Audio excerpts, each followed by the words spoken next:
Hello दोस्तों, कैसे हैं आप। आशा करता हूँ बहुत अच्छे होंगे। मेरे चैनल आईटी ज्ञान मंत्रा में आपका बहुत बहुत स्वागत है।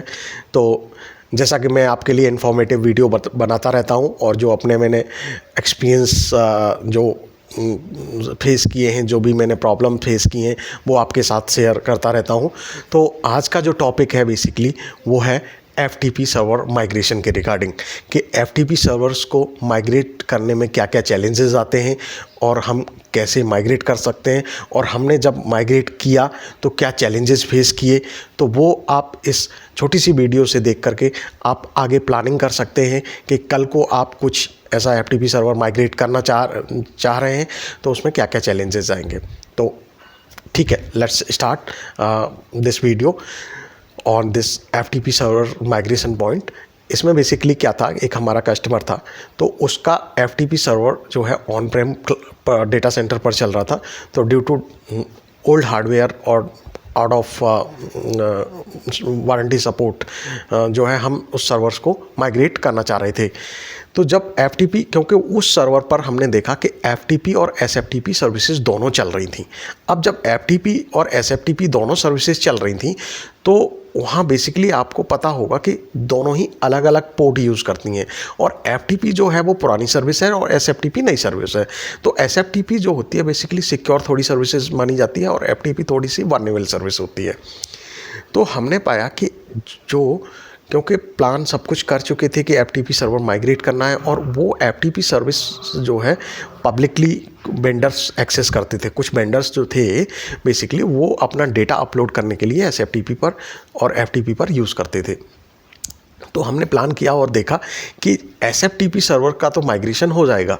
SFTP की हमने टेस्टिंग कर चुके थे। SFTP हमने जब POC की उसकी, तो SFTP पब्लिक IP के साथ में हमने एज़ोर फायरवॉल IP जो था उसके DNET रूल क्रिएट करके और वो जो है POC की, तो लोग एक्सेस कर पा रहे थे, अपने डेटा को भी अपलोड कर पा रहे थे। अब चैलेंजेस आता है कि FTP सर्वर, क्योंकि दोनों ही सर्विसेज FTP और SFTP दोनों ही एक ही सर्वर पर, विंडोज सर्वर पर होस्टेड थी। तो अब आप अलग अलग सर्विस करने के लिए आप डिफरेंट कॉस्ट तो आप 2 VM के लिए देंगे नहीं। तो हम प्लान कर रहे थे कि FTP सर्विस को कैसे माइग्रेट करें। तो अब चैलेंज आया कि SFTP तो पॉसिबल है, बट FTP में हमें चैलेंज क्या आ रहा था कि FTP की जब हमने POC की तो जो अजोर फायरवॉल हम यूज़ कर रहे थे, तो उस अजोर फायरवॉल में क्या हो रहा था कि हमें DNET रूल बनाना पड़ रहा था। अब DNET रूल बनाना पड़ रहा था तो DNET रूल में वो बेसिकली क्या करता है, वो 1 से लेके 51,000 तक जो है पोर्ट डायनामिकली यूज़ करता है FTP। अब DNET रूल यदि एक जैसे पोर्ट 22 है, अब पोर्ट 22 DNET रूल कोई सर्विस है SFTP यूज़ करती है, तो आप एक DNET रूल बना दिया आपने कि इस अगेंस्ट पब्लिक IP के अगेंस्ट कोई रिक्वेस्ट आती है तो इस हमारे SFTP सर्वर पर ये कन्वर्ट होके DNET होके ये पार्टिकुलर पोर्ट पे चली जाएगी। तो वो तो पॉसिबल हो पा रहा था। लेकिन अब आप एक बात बताइए, जब 51,000 पोर्ट्स आप जो है 51,000 पोर्ट्स के लिए आप कहाँ तक DNET रूल बनाएंगे 51,000, तो वो बहुत बड़ा चैलेंज आ रहा था। जब हमने POC किया उसका और पाया कि जब हम कुछ पार्टिकुलर पोर्ट्स ओपन कर रहे हैं और अलाउ कर रहे हैं तो वो FTP चल रहा है, लेकिन वो कभी कभी चल रहा है और कभी कभी नहीं चल रहा। क्यों? क्योंकि जब वो उस पार्टिकुलर पोर्ट पर ट्रैफिक आ रहा था और वो DNET कर रहा था तो चीज़ एक्यूरेट हो पा रही थी, डेटा अपलोड भी हो पा रहा था, कनेक्शन कनेक्टेड हो पा रहा था। जब हम बाहर से फाइल जिला या किसी से कनेक्ट कर रहे थे पब्लिक IP के थ्रू, जो हमने पब्लिक IP फायरवॉल पर अलाउ किया हुआ था, तो वो बेसिकली हो पा रहा था। लेकिन चैलेंज क्या आ रहा था, जैसे ही वो रिक्वेस्ट डिफरेंट IP पर जा रही थी, क्योंकि आपका जब 1 से लेके 51,000 तक पोर्ट है और आपने कुछ पोर्ट्स अलाउ किए हैं, तो ज़रूरी नहीं है कि वो डायनामिकली जब चेंज होता है तो वही पोर्ट आए।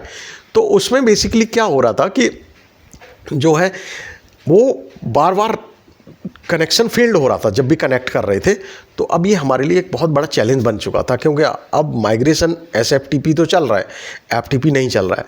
बट हमने फिर फाइनल, क्योंकि डेटा सेंटर जो है ऑन प्रेम वाला वो डिकमीशन भी कर रहा था। लेकिन एक थोड़ा सा मैं बताऊंगा आपको कि यहाँ पे जो आपका पालो अल्टो फायरवॉल हमारा ऑन प्रेम पर चल रहा था, पालो अल्टो फायरवॉल, और एक जो अजोर फायरवॉल यूज़ कर रहे थे हम क्लाउड पर, तो अज़्योर फायरवॉल में बहुत सारी लिमिटेशंस होती हैं।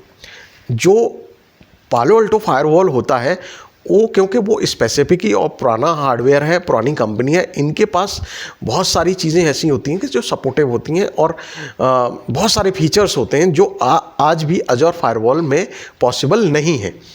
तो जो प्रॉब्लम आ रही थी डीनेट रूल में, क्योंकि इसमें क्या रहा था, डीनेट रूल जो था हम एक साथ 0 से लेके या 1 से लेके 51,000 तक रेंज डिसाइड नहीं कर पा रहे थे इसमें। लेकिन पालो अल्टो फायरवॉल में क्या होता है कि आप डीनेट रूल क्रिएट कर रहे हैं और आप चाहते हैं कि इस रेंज से लेके इस रेंज तक आप डीनेट रूल के लिए आप अलाउ कर दीजिए। बेसिकली क्या होता है, जो नेटवर्क रूल हम बनाते हैं उनमें तो पॉसिबिलिटी होती है कि आप रेंज आप डिसाइड कर दीजिएगा और इस रेंज से इस रेंज तक के पोर्ट्स का ट्रैफिक अलाउ हो जाएगा। लेकिन जब बात आती है डीनेट रूल की, तो वो फायरवॉल जो है सपोर्ट नहीं करता कि आप एक पार्टिकुलर रेंज डिसाइड कर पाओ। आप केवल जो है वो एक पार्टिकुलर पोर्ट डिसाइड कर सकते हो, ना कि आप 1 से लेके 51,000 तक कि आप ये सारे पोर्ट डिसाइड कर पाओ। तो वो बहुत बड़ा चैलेंज था हमारे लिए, क्योंकि सारी चीज़ें वो अच्छी चल रही थी ऑन प्रेम पर पालो अल्टो फायरवॉल के साथ, लेकिन यहाँ पर आके ये जो है बहुत बड़ा कैच आ रहा था। तो अब डिसीजन लिया कि कैसे कर सकते हैं, क्या कर सकते हैं। बट एनीवे, क्योंकि वो सर्वर जो था वो लेगेसी सर्वर था, आउट ऑफ वारंटी था, डेटा भी बहुत था, तो चीज़ें जब कुछ डाउन हो जाता तो प्रॉब्लम आ जाती ऐसे में। तो कस्टमर ने हमसे सजेशन मांगा, एज ए कंसल्टेंट पूछना चाहा कि इसका हमें अल्टरनेट सॉल्यूशन दीजिएगा इसका। तो उसमें जब अल्टरनेट सॉल्यूशन की बात हुई तो हमने एक उसके लिए ट्रिक ये निकाली कि हमने बोला कि अभी जो हमारा ऑन प्रेम पर फायरवॉल है, मैं मानता हूँ थोड़ा सा लेंथी सॉल्यूशन था बट काम चलाने लायक था। उनके क्या थे, 70% जो यूज़र थे वो SFTP सर्वर यूज़ कर रहे थे और 30% जो यूज़र्स थे वो FTP सर्वर यूज़ कर रहे थे। तो मैंने कहा SFTP में तो कोई चैलेंज नहीं होगा, हमें सिर्फ जो FTP में चैलेंज आ रहा है ये डीनेट रूल को लेके, तो हम उसके लिए एक काम कर सकते हैं। जो FTP यूज़र्स का ट्रैफिक है हम उसको रिडायरेक्ट करेंगे पालो अल्टो फायरवॉल पर, और पालो अल्टो फायरवॉल और जो इसका बेसिकली पालो अल्टो फायरवॉल और अज़्योर फायरवॉल के बीच में जो ट्रैफिक है वो प्राइवेट IP पर चल रहा था। बेसिकली था वेन, बट हमने side to side VPN create किया हुआ था, तो वो as a private IP consider कर रहा था। लेकिन क्योंकि जब हम जैसे ही पब्लिक IP पे डायरेक्ट अज़्योर फायरवॉल से ले जा रहे थे तो वो कनेक्शन फेल हो जाता था। तो यहाँ क्या हुआ, प्राइवेट में काम कर रहा था वो पोर्ट 21 FTP सर्वर का। तो हमने वहाँ से अज़्योर फायरवॉल से रिडायरेक्ट किया ट्रैफिक ऑन प्रेम फायरवॉल पर। तो जो भी यूज़र्स थे वो हमारे ऑन प्रेम फायरवॉल का जो पब्लिक IP था वो लोग यूज़ करके एज इट इज़ कर पा रहे थे। तब हमने ये अल्टरनेट सॉल्यूशन, जैसे कोई यूज़र कनेक्ट करता था तो पहले ट्रैफिक आता था पालो अल्टो फायरवॉल पर, और पालो अल्टो फायरवॉल से साइड टू साइड VPN के थ्रू वो जाता था अज़्योर फायरवॉल पर, और वहाँ से सीधा रिडायरेक्ट हो जाता था FTP सर्वर पर। तो ये हमने एज ए अल्टरनेट सॉल्यूशन निकाला। बट लॉन्ग टर्म सॉल्यूशन की मैं बात करूं तो नहीं है, क्योंकि एंड में जाके कस्टमर को हमने बताया कि आपको FTP सर्विसेज से SFTP सर्विसेज पर लास्ट में स्विच होना ही पड़ेगा। तो बहरहाल उस टाइम काम चल गया और वो चीज़ें हमने FTP सर्वर जो SFTP सर्वर कंबाइंड था उसको माइग्रेट कर दिया और ट्रैफिक को इस तरह से डिस्ट्रीब्यूट करके हमने अल्टरनेट सॉल्यूशन।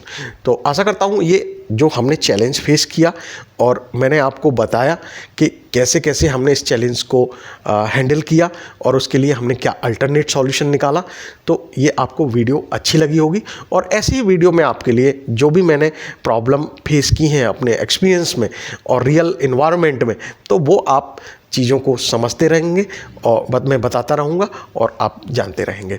तो आज की वीडियो के लिए बहुत बहुत धन्यवाद। Thank you so much. आप लाइक करें और सब्सक्राइब करें।